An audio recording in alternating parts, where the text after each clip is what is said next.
आज के शो में तहरीक इंसाफ की ममनुआ फंडिंग के हवाले से होशरुबा इंकशाफात, फाइनेंशियल टाइम्स की रिपोर्ट ने नया पिंडोरा बॉक्स खोल दिया। तहरीक इंसाफ के मुस्तकबिल पर ममनुआ फंडिंग केस की तलवार लटकने लगी। अस्सलाम वालेकुम। पस पर्दा हकाइक सनसनीखेज इंकशाफात प्रोग्राम बेनकाब, मैं हूं आपके साथ सैफान खान। फाइनेंशियल टाइम्स की रिपोर्ट में पाकिस्तान तहरीक इंसाफ की ममनुआ फंडिंग के हवाले से कुछ और हैरानकुन और सनसनीखेज इंकशाफात हुए।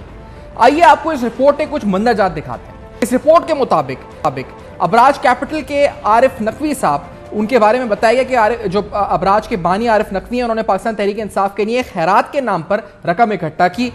केमन आइलैंड में शामिल company Vuitton cricket private limited को पीटीआई के बैंक रोल के लिए इस्तेमाल किया गया। आरिफ नकवी साल 2012 से साल 2014 तक वुटन रहे। इस दौरान उन्होंने मुख्तलिफ क्रिकेट इवेंट्स भी कराए। एक क्रिकेट मैच उन्होंने ऑक्सफोर्ड शहर में अपनी महल नुमा जो उनकी रिहाइशगाह है वहां पर रखा। इस इवेंट में मेहमानों को तकरीबन 2 से 2,500 पाउंड के दरमियान अदायगी का कहा यह गया कि यह रकम फलाही मकासद के लिए इस्तेमाल की जाएगी। अप्रैल 2013 में शेख नयान मुबारक ने वुटन क्रिकेट के अकाउंट में तकरीबन 20 लाख यानी $2 मिलियन मुंतकिल किए। वुटन क्रिकेट के अकाउंट से $13 लाख बराह रास्त पाकिस्तान तहरीक इंसाफ के अकाउंट में डाले गए। वो रकम जो कि शेख नयान मुबारक ने $20 लाख की डाली थी, उसके तकरीबन 6 दिन बाद $12 लाख 2 किस्तों में पाकिस्तान मुंतकिल कर दिए गए। शेख नायान के बारे में बताते चलें कि वो अबू ज़हबी के शाही खानदान के रुकन और एक वजीर भी हैं। वुटन क्रिकेट ने इसके अलावा 6 मई साल 2013 को इंसाफ ट्रस्ट को तकरीबन $12 लाख मुंतकिल किए और इसके बाद आरिफ नकवी ने एक साथी से मजीद $12 लाख पाकिस्तान तहरीक इंसाफ को मुंतकिल करने पर ईमेल्स का तबादला किया। फाइनेंशियल टाइम्स ने तमाम ईमेल्स और डॉक्यूमेंट की स्क्रूटनी के बाद इस रिपोर्ट को सामने रखा। 2013 में आरिफ नकवी ने अगर मजमूई तौर पे देखा जाए तो तकरीबन $2.12 मिलियन रकम मुंतकिल करी मुख्तलिफ औकात में पाकिस्तान तहरीक इंसाफ के अकाउंट्स में। यह सनसनीखेज रिपोर्ट है, होशरुबा इंकशाफात हैं। इसके बाद यकीनी तौर पर इसकी कानूनी और इसकी सियासी इंप्लीकेशंस सामने आनी है। आपको याद दहानी के लिए आपके सामने वो रिपोर्ट भी रखते चलें जब इलेक्शन कमीशन ऑफ पाकिस्तान की स्क्रूटनी कमेटी ने पाकिस्तान तहरीक इंसाफ के अपने गोशवारे और पाकिस्तान के मुताबिक जो रिपोर्ट सामने आई, एक और रिपोर्ट तैयार की थी। आज से कुछ माह कबल तैयार की गई स्क्रूटनी कमेटी की रिपोर्ट में और हैरानकुन इंकशाफात हुए थे। इस रिपोर्ट में बताया गया था कि मजमूई तौर पर पाकिस्तान तहरीक इंसाफ को 1414 पाकिस्तानी, 47 गैर मुल्की और 119 गैर जो मुमकिन कंपनियां हैं उन्होंने एहतियात दी थी। 2010 से 2013 के दरमियान सिर्फ अमेरिका से $23,44,842 इकट्ठे किए गए थे। फंडिंग करने वालों में 4,755 पाकिस्तानी, 41 गैर मुल्की और 230 फॉरेन कंपनीज शामिल थी। स्टेट बैंक के डेटा के मुताबिक पीटीआई के पाकिस्तान में 26 बैंक अकाउंट्स हैं। साल 2008 से 2013 के दौरान पीटीआई ने अकाउंट्स में 1 अरब 33 करोड़ की फंडिंग जाहिर करी और स्टेट बैंक रिपोर्ट के मुताबिक जब असल रकम 1 अरब 64 करोड़ रुपए थी। पाकिस्तान तहरीक इंसाफ ने इलेक्शन कमीशन को दी गई दस्तावेज में मुबैना तौर पर 31 करोड़ रुपए की रकम जाहिर नहीं करी और पीटीआई ने गोशवारों में इसी तरह 3 बैंक अकाउंट्स को भी जाहिर नहीं किया। इस रिपोर्ट में स्क्रूटनी कमेटी ने यह बताया कि 5 सालों तक पाकिस्तान तहरीक इंसाफ की ऑडिटर फर्म एक जैसी तहरीर पर मुबनी रिपोर्ट जारी करती रही। ऑडिट रिपोर्ट्स और पीटीआई की बैंक स्टेटमेंट्स में एक वाज़े तजाद नजर आया। अमेरिका और दूसरे मुल्कों से फंडिंग पर सवालनामा दिया मगर वाज़े जवाब भी ना दिया गया। हम आपको ये बताते चलें कि जिस वक्त ये रिपोर्ट फाइनेंशियल टाइम्स की सामने आई है, इससे कबल भी पाकिस्तान तहरीक इंसाफ की क़यादत के हवाले से बहुत से होशरुबा इंकशाफात आरिफ नकवी और इमरान खान साहब के मुबैना ताल्लुक के हवाले से और इस मुबैना नेक्सस के बारे में पहले भी ऐसे इंकशाफात सामने आते रहे हैं। इलेक्शन कमीशन ऑफ पाकिस्तान इस वक्त अंडर प्रेशर है। हमने देखा इलेक्शन कमीशन ऑफ पाकिस्तान पर हुकूमत की तरफ से भी भरपूर जोर दिया जा रहा है कि आप फौरी तौर पर फॉरेन फंडिंग केस, ममनुआ फंडिंग केस का फैसला जारी करें। कल भी वज़ीर आज़म पाकिस्तान शहबाज शरीफ साहब ने एक ट्वीट करी। इस ट्वीट में उन्होंने बताया कि फॉरेन फंडिंग केस बेहतरीन मिसाल है कि कैसे लाडले को तहफ़्फ़ुज़ दिया जा रहा है। वज़ीर आज़म नवाज शरीफ के बेटे से तनख्वाह ना लेने के इल्जाम पर नाअहल कर दिया गया, जबकि लाडले को खुली छूट दे दी गई है और 8 साल से फैसला नहीं आ रहा। फॉरेन फंडिंग केस रुकवाने के लिए इस्लामाबाद हाईकोर्ट में 9 रिट पिटीशंस हुई, जबकि 50 बार इल्तवा कर दिया गया। आज भी कुछ देर कबल वज़ीर-ए-आज़म शहबाज शरीफ साहब ने इस बारे में ट्वीट किया। उन्होंने बताया कि मोतबर आलमी इदारे फाइनेंशियल टाइम्स की तहकीकाती रिपोर्ट इमरान नियाजी के खिलाफ संगीन फर्द जुर्म है, चार्जशीट है, जिसने पीटीआई की फॉरेन फंडिंग और इस हवाले से जो भारी रकूम की तरसील है उसके तमाम हकायक को बेनकाब कर दिया है। उन्होंने मजीद कहा कि इमरान नियाजी झूठ, तजादात और मुनाफकत का पीकर है। शहबाज शरीफ साहब की तरफ से, वज़ीर साहब की तरफ से ये इल्जाम सामने आ रहे हैं। तो दूसरी तरफ आपको बताते चलें कि एक एफिडेविट भी सामने आया था, जिस एफिडेविट में आरिफ नकवी साहब की तरफ से इस कंपनी यानी जो वुटन क्रिकेट लिमिटेड है, जिसने ये मैचेस रखे और जिस जरिए ये फाइनेंसिंग पाकिस्तान पहुंची, ममनुआ फंडिंग, इस बयान हल्फी में उन्होंने कहा था कि कंपनी उनकी है। उनका जो बयान हल्फी आया था उसका डॉक्यूमेंट के साथ आपको स्क्रीनशॉट भी दिखाते हैं, जिसमें कहा गया कि आरिफ नकवी ने वुटन क्रिकेट क्लब का मालिक होना तो तस्लीम किया, लेकिन किसी गलत काम करने की तरदीद की है। उन्होंने साथ साथ यह भी कहा कि किसी गैर पाकिस्तानी शख्स या कंपनी की किसी ममनुआ जरिए से रकम हासिल नहीं करी।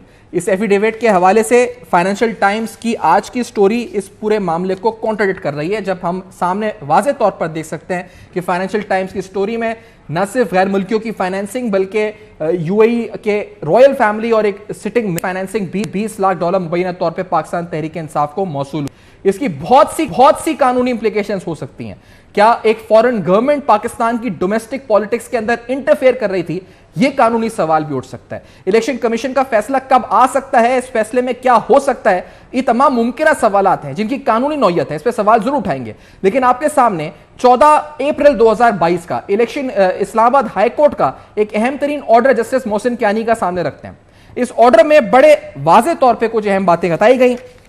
इस ऑर्डर को अगर मैं आपके सामने पढ़ के बताऊं, उसमें बताया गया कि if any of the financing has been received through prohibited sources, it will affect the status of not only the political party but also its chairman। और इसलिए कहा गया कि we should dig out the truth, ताकि सच्चाई सामने आ सके, क्योंकि इसका इम्पैक्ट ना सिर्फ सियासी जमात पर बल्कि उसके चेयरमैन पर भी आएगा। मजीद इसमें यह भी कहा गया था कि if any foreign funding has been received contrary to the law and mandate of the constitution of Pakistan, then the petitioner will have to face the music. ये लफ्ज़ भी इस ऑनरेबल ऑर्डर में सामने आए थे। इसी ऑर्डर में ये बात सामने आई थी कि तकरीबन 30 दिन की समाअत हो और 30 दिन के अंदर इलेक्शन कमीशन ऑफ पाकिस्तान इस फैसले को सामने रखे। आज फाइनेंशियल टाइम्स की इस स्टोरी के अंदर ये पहलू एक बार फिर सामने आया कि किस तरह आरिफ नकवी साहब मुबैना तौर पे इमरान खान साहब और उनका एक नेक्सस रहा। इससे पहले DG FIA साबिक बशीर मेमन साहब भी इस पर बात कर चुके हैं। आज प्रोग्राम में हम बशीर मेमन साहब से भी गुफ्तगू करेंगे। हम आपको साबिक सेक्रेटरी इलेक्शन का कंवर दिलशाद साहब की भी गुफ्तगू सुनवाएंगे और साथ साथ नामवर माहिर कानून और आईन आपको यह बताएंगे कि इस रिपोर्ट का मुमकिना फैसले पे क्या असर हो सकता है और हम इलेक्शन कमीशन ऑफ पाकिस्तान से क्या एक्सपेक्ट कर सकते हैं। आफ्टर दिस ब्रेक ये सब कुछ हमारे साथ रहेगा।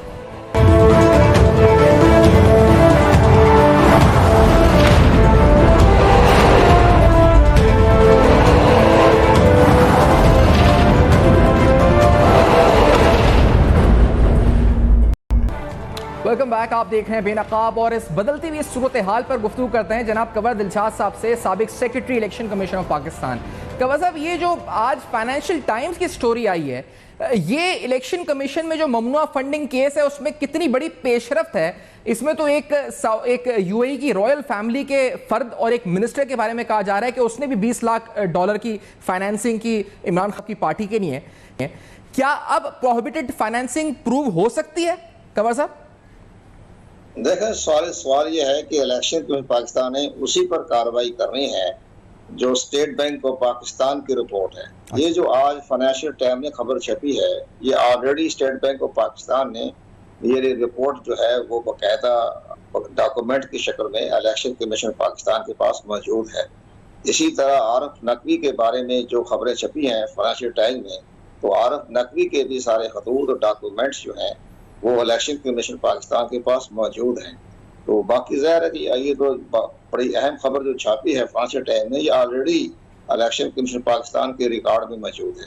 तो इसमें तो ज़ाहिर अच्छी है कि सपोर्ट ही मिल गई कि रायमा हमवार हो गई। अगर कल को इलेक्शन कमीशन पाकिस्तान को फैसला करता है जी, जैसे भी फैसला करे वो, जो कि एक इंडिपेंडेंट कॉन्स्टिट्यूशनल बॉडी है, तो जो फैसला करते हैं, अगर इमरान खान के खिलाफ फैसला होता है किसी वजह से या इन हालात को देखते हुए, रिकॉर्ड को देखते हुए, सिक्योरिटी कमेटी की, state bank of Pakistan, accountant general Pakistan की रिपोर्ट को देखते हुए, तो पब्लिक में ये तासर जाएगा कि इस पार्टी ने जो ममनुआ फंडिंग जो है वो गैर मुतल्लिका कंपनियों से और गैर मुतल्लिका लोगों से हासिल की है। सही। अच्छा गवर साहब, ये बताएं कि गवर साहब स्पेसिफिकली ये बताएगा कि क्या इफेक्ट इसका पार्टी चेयरमैन के ऊपर, पार्टी के ऊपर आ सकता है? क्या सिर्फ फंड्स कॉन्फिस्टिकेट हो सकते हैं या पार्टी पर भी पाबंदी लग सकती है, उसका सिंबल भी लिया जा सकता है, या वफाकी हुकूमत रेफरेंस भेज सकता है आगे इस बुनियाद पर? इलेक्शन कमीशन का फैसला कितना ठोस और किस हद तक इलेक्शन कमीशन जा सकता है? कवल शाह साहब।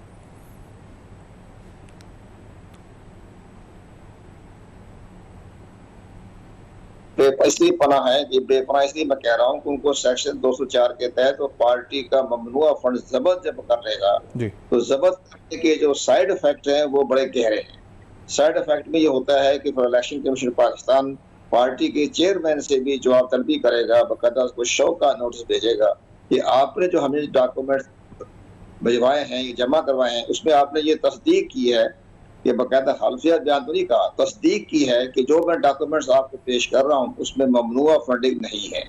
वो ममनुआ फंडिंग तो साबित हो गई है। ममनुआ फंडिंग तो हमारी स्टेट बैंक ऑफ पाकिस्तान ने साबित कर दिया है। इसी तरह से जो आरफ नकवी के बारे में आ रहा है कि 20 लाख डॉलर जो हैं वो इंडियन क्रिकेट टीम की वजह से आए हैं, वो भी इलेक्शन कमीशन के पास रिकॉर्ड मौजूद है, स्टेट बैंक ऑफ पाकिस्तान ने बताया हुआ है।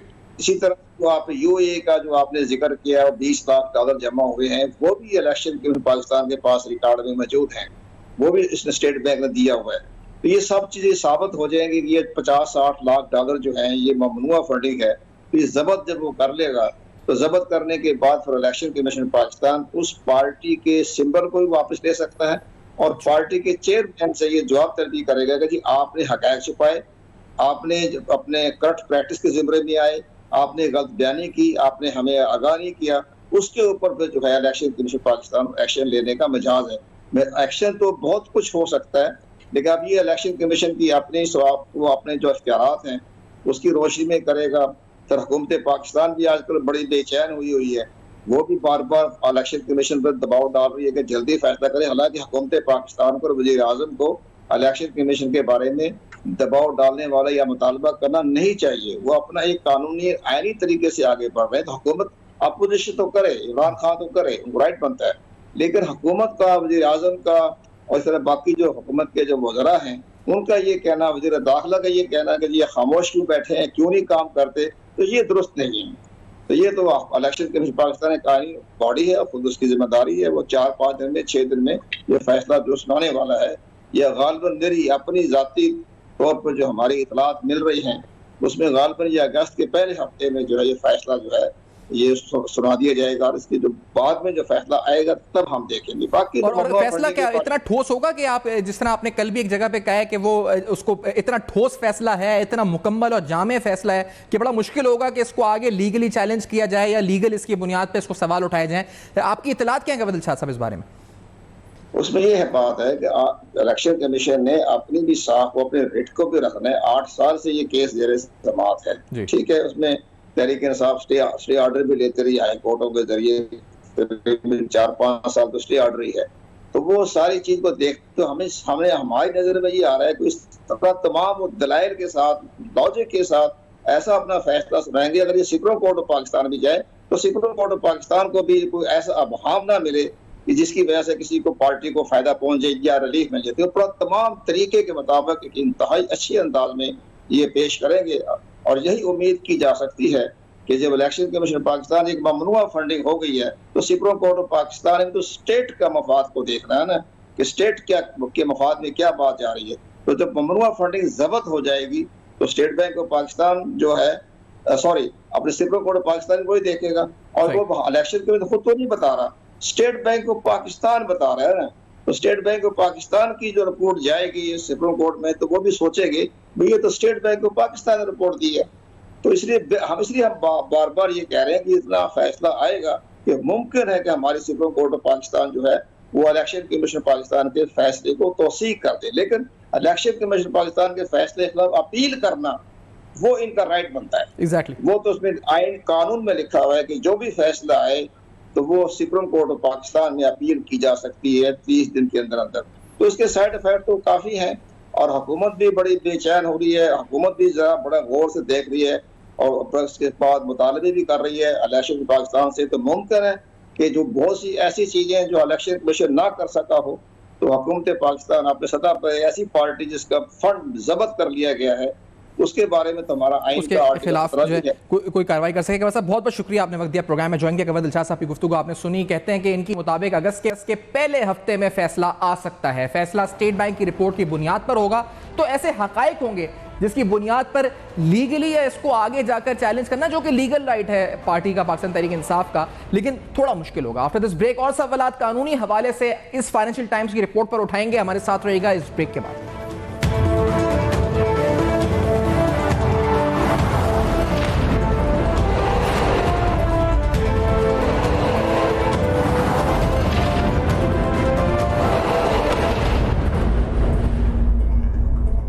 को बाकायदा एक यूएई की रॉयल फैमिली का मेंबर या वजीर यहां फाइनेंस कर रहा है थ्रू अबराज, थ्रू आरिफ नकवी। आपके लिए कितनी बड़ी खबर थी? इसकी लीगल इंप्लीकेशंस क्या हो सकती हैं सलाउद्दीन अहमद साहब? जी, ये काफ़ी सीरियस मामला है क्योंकि पाकिस्तान के कानून में किसी भी सियासी जमात के पर मामनत है कि वो बाहर से कोई फॉरेन सोर्स से फंडिंग ले, तो उस पर नेचुरली अब ये फॉरेन फंडिंग की प्रोसीडिंग्स इलेक्शन कमीशन में भी हो रही हैं। उसके बाद फिर गवर्नमेंट के पास भी राइट होगा।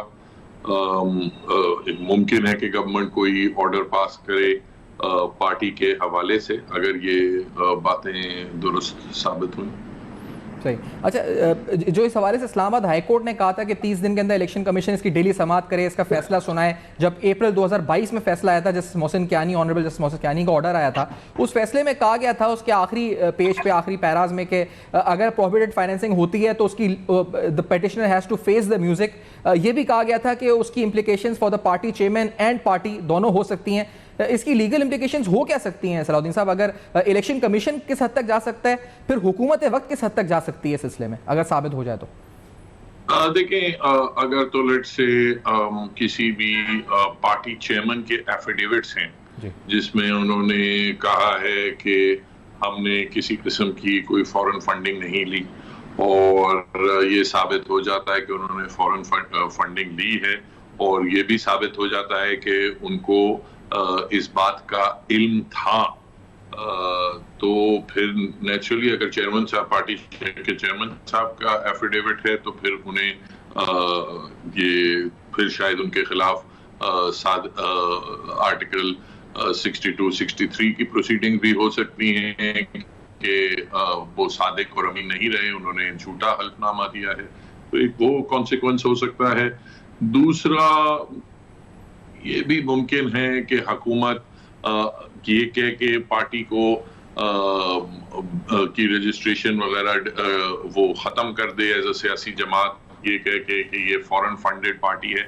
मगर मैं समझता हूँ कि वो जो दूसरा है वो बहुत ही एक्सट्रीम एक स्टेप होगा, और उससे अब उसके कानूनी पहलू तो बाद में ही नजर आएंगे, एग्जैक्टली उन पे कंक्लूसिवली बाद में ही बात हो सकती है, मगर आई थिंक जो सियासी तौर पे it will be a very extreme step, और उससे मजीद हमारे जो सियासी माहौल है उसमें शिद्दत। अच्छा, आपने आर्टिकल की जो बात की सलाउद्दीन साहब, वो तो फिर कोई पिटिशनर जाके चैलेंज कर सकता है कि इमरान खान साहब का बयान हल्फी ये है और हकीकत ये है, और दूसरा आपने जो हुकूमत के बारे में बताया कि हुकूमत क्या कर सकती है, इलेक्शन कमीशन ऑफ पाकिस्तान क्या कर सकता है? क्या वो नाअहल कर सकता है 62-63 के तहत? क्या वो रेफरेंस भेज सकता है? क्या वो पार्टी का फंड ही सिर्फ जब्त कर सकता है, या इससे आगे भी कुछ कर सकता है? उनका सिंबल बैन कर सकता है, पार्टी के खिलाफ कोई रेफरेंस हुकूमत को भेज सकता है? क्या कर सकता है? इलेक्शन कमीशन किस हद तक जा सकता है इस फैसले में? इलेक्शन कमीशन ये तो नेचुरली वो फंड वगैरह तो सीज कर सकते हैं अगर वो अवेलेबल हैं। बाकी जो पार्टी को बैन वगैरह करने की बात है वो हुकूमत की तरफ से फिर इलेक्शन कमीशन वहां भेजेगी, हुकूमत उस पर एक्शन ले, फिर उसकी सुप्रीम कोर्ट में एक अपील भी होती है, तो वो तो मरहला अभी टाइम लगेगा। जहां तक ये आर्टिकल 62-63 वाली बात है, उस पे अभी एक लीगल डिबेट अभी भी जारी है कि आया इलेक्शन कमीशन इस किस्म की डिक्लेरेशन दे सकती है या नहीं, या सिर्फ कोई अदालत जो है वो इस किस्म की डिक्लेरेशन दे सकती है। सही। और जिस तरह का प्रेशर इमरान खान साहब ने इलेक्शन कमीशन ऑफ पाकिस्तान पे बनाया हुआ है और जिस तरह हुकूमत भी बना रही है कि आप फैसला दें, क्योंकि अभी जो कवद इरशाद साहब थे साबिक सेक्रेटरी, वो कहते हैं मेरी इत्तलात हैं कि अगस्त के पहले हफ्ते में इलेक्शन कमीशन अपना फैसला सुना सकता है। वो ये भी कह रहे हैं कि वो फैसला इतना ज़्यादा फैक्चुअल है कि उसको आगे जाकर लीगल राइट तो होगा पार्टी का कि वो चैलेंज करें, लेकिन वो इतना स्ट्रांग होगा और इतना फैक्चुअल होगा कि बड़ा मुश्किल हो जाएगा कि इसको उस फैसले को बेस पे कोई चैलेंज किया जा सके। आप क्या उम्मीद रखते हैं इलेक्शन कमीशन क्या फैसला आ सकता है इस पर्टिकुलर केस में, और खासतौर पर इस रिपोर्ट आने के बाद? मुझे तो इस चीज का इल्म नहीं है कि क्या फैसला होगा या नहीं होगा, मगर ये जरूर है कि काफी पुराना केस है, 8 साल पुराना है, तो इससे पहले फैसला आ जाना चाहिए था। सही। और ये जिस तरह से हुकूमत की तरफ से कहा जा रहा है कि एक तरफ हमारे फैसले और लेवल प्लेइंग फील्ड नहीं और एक तरफ इलेक्शन कमीशन ऑफ पाकिस्तान के, तो ये जो डिले है इसको आपने रेगुलर प्रोसीजरल डिले है, ये बार बार पीटीआई ने पिटिशंस डाली उस वजह से डिले है, या इलेक्शन कमीशन खौफजदा हो गया, इदारे खौफजदा हो गए इमरान खान साहब से, वजह क्या लगती है आपको सलाउद्दीन साहब? देखिए, डेफिनेटली एक इदारों पे प्रेशर तो आता है जब इस किस्म का एक हीटेड माहौल क्रिएट किया जाए, और कई और जगहों से भी प्रेशर आते रहे हैं हमारी तारीख में। जरूरी नहीं है सिर्फ पॉलिटिकल प्रेशर हो, बिहाइंड द सीन्स भी प्रेशर्स होते हैं, मगर जो भी वजह है, ऐसे ही इस केस में कोई बात नहीं थी कि इसको 8 साल इसको चलाया जाए, इसको जल्द से जल्द इस पे फैसला होना चाहिए था।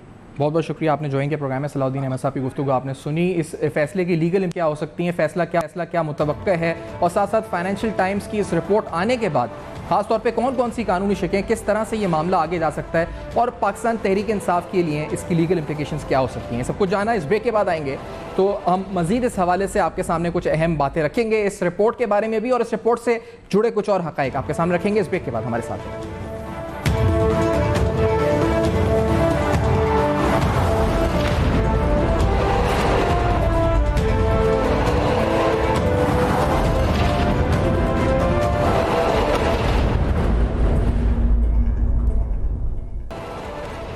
Welcome back. आप देख रहे हैं बेनकाब, और इस वक्त नाज़रीन एक बहुत ही अपराइट और बहुत ही जिसे कहा जाए ज़बरदस्त किस्म के ऑफिसर बशीर मेमन साहब, साबिक DG FIA प्रोग्राम में मौजूद हैं। बशीर मेमन साहब आपको खुशामदीद भी कहते हैं प्रोग्राम में। इससे पहले तफसीलन जब मामला हुआ था शहजाद अकबर साहब वाला, आपको जिस तरह हटाया गया था, प्रेशर डाला गया था, बड़ा डिटेल में हमने उस वक्त भी आपके साथ एक प्रोग्राम किया था। आज फाइनेंशियल टाइम्स की एक स्टोरी आई है बशीर मेमन साहब, जिसमें बताया गया कि किस तरह अबराज के थ्रू, यानी आरिफ नकवी साहब के थ्रू, पाकिस्तान तहरीक इंसाफ की एलिजेड फॉरेन फंडिंग हुई, और ये फंडिंग जो थी इसके अंदर बाकायदा UAE की रॉयल फैमिली के एक मेंबर जो भी हैं उन्होंने तकरीबन $20 लाख दिए, और ओवरऑल $2 मिलियन से ज्यादा की फाइनेंसिंग आई। ये बातें स्टेट बैंक की रिपोर्ट में भी पहले आ चुकी हैं, स्क्रूटनी कमेटी की रिपोर्ट जो इलेक्शन कमीशन में आई थी उसमें भी आ चुकी हैं, लेकिन आप इन पर पहले ही बात कर चुके हैं, क्योंकि आपकी दौरान मुलाजमत as DG FIA Imran Khan साहब आपको क्या कहते रहे थे। मैं चाहूंगा अगर नाज़रीन को बताया जाए आरिफ नकवी साहब के बारे में इन पर्टिकुलर क्या इंस्ट्रक्शंस देते थे बशीर साहब?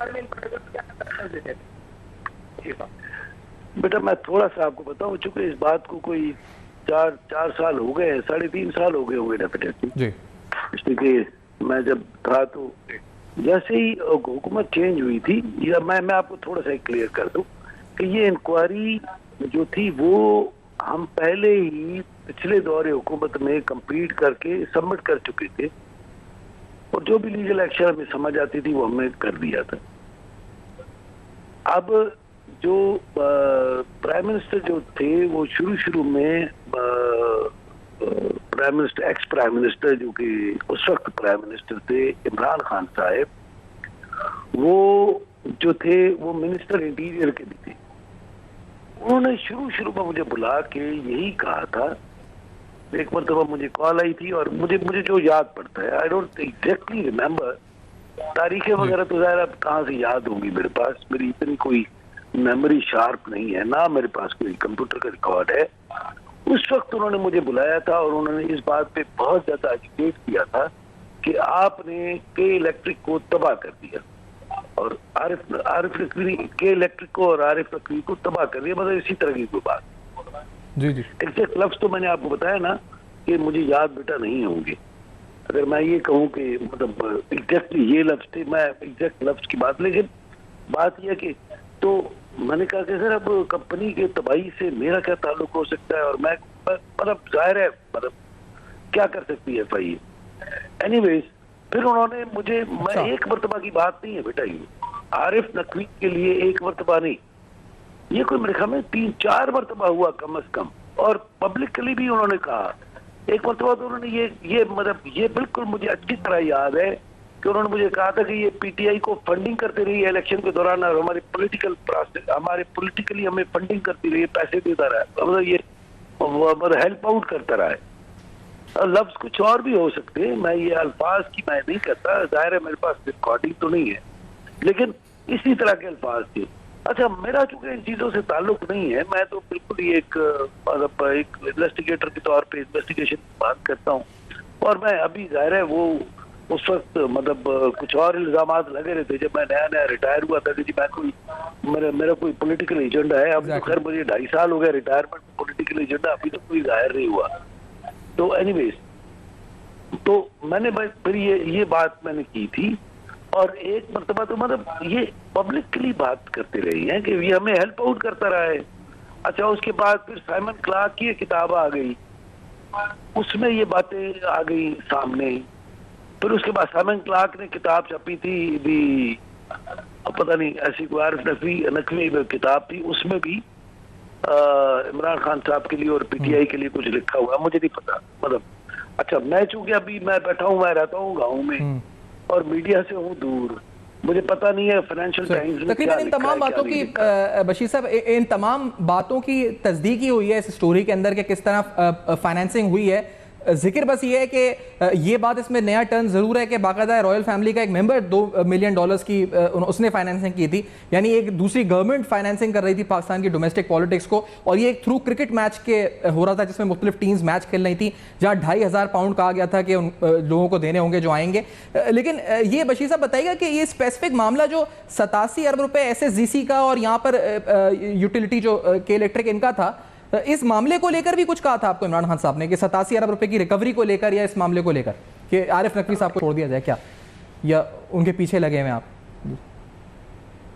तो देखिए, प्रोफेशनली यही था कि 87 अरब रुपया स्वी सदरन गैस का के इलेक्ट्रिक के पास है, और मैं एज अ पुलिस ऑफिसर आपको बता रहा हूँ, मेरा तो ये था कि ये मेरी अपनी जिंदगी की सबसे बड़ी रिकवरी होगी किसी भी पुलिस अफसर के लिए, अगर मैं ये उनको के इलेक्ट्रिक से पैसे श्री सदरन को दिलवा देता हूँ, अगर वो दे देते हैं। 19 बिलियन तो उनका CFO, मुझे थोड़ा सा याद पड़ता है, 19 बिलियन पे तो उनका CFO आ गया था, जो कि श्री सदरन वाले कहते थे कि नहीं इतने नहीं है। फिर ऑल ऑफ अ सडन चीजें क्योंकि डिफरेंट हो जाती है, तो मतलब अब ये चूंकि पॉलिटिकल एंगल ले रहा है जो कि मेरा तो डेफिनेटली नहीं है।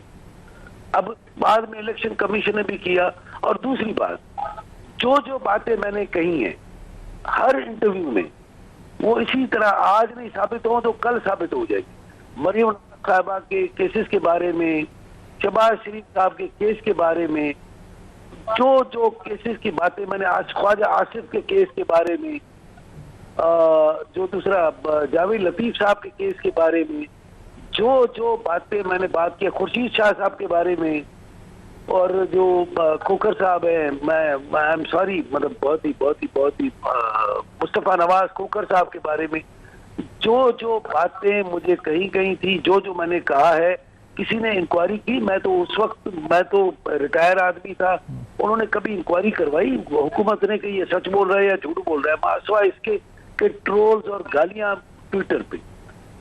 ट्विटर पे मेरे मुख्तलिफ किस्म की गालियां और पर्सनल। अब मुझे उसकी फिक्र नहीं है, सिर्फ मैं ट्विटर पे हुई नहीं, देते रहे गालियां, कोई ऐसा मसला नहीं है, और मुझे ना इनसे डर लगता है ना, मैं अपने गाँव में रह रहा हूँ अपनी इज्जत के साथ, अल्लाह का शुक्र है। जो उन्होंने मुझे नुकसान पहुंचाना था मेरी ईमेल को बंद कराना था, बिजनेस को खराब करना था, जितना कराना था करा लिया। और कोर्ट ने, अल्लाह का शुक्र है, मुझे 3 केसों में भी उन्होंने चालान किया। वो अल्लाह का शुक्र है, मुझे पंजाब हाई कोर्ट ने और हमारे जो कोर्ट थी वहाँ पे लाहौर ने, उसने, और सिंध हाई कोर्ट ने मुझे बहुत रिलीफ दिया। ठीक है बशीर साहब, आपने जो मौक़िफ़ दिया आपका बहुत शुक्रिया। आपने एक बार तो दोहराया उन तमाम बातों को जो आपसे इमरान खान साहब ने बतौर वज़ीर आरिफ नकवी साहब को छोड़ दिया जाए, या आरिफ नकवी साहब के बारे में जो कहा था आपसे, बहुत बहुत शुक्रिया, आपने प्रोग्राम में ज्वाइन किया। नाज़रीन, गुफ्तगू आपने सुनी बशीर मेमन साहब की, साबिक DG FIA, क्या कह रहे थे वो, कि किस तरह का मुबैना ताल्लुक था, साबिक वज़ीर आज़म क्या अहकाम पब्लिकली और of the record DG FIA को आरिफ नकवी साहब के बारे में कहते रहे। इससे पहले आपने इस फाइनेंशियल टाइम्स की स्टोरी के कानूनी इम्प्लीकेशंस क्या होंगे, इस पर भी गुफ्तगू सुनी। फीडबैक जरूर दीजिएगा। हमारे फेसबुक, ईमेल्स और ट्विटर पे आपके सामने सारे एड्रेस फ्लैश कर रहे हैं, देखते रहिएगा। अब तक अपना बहुत ख्याल रखिएगा।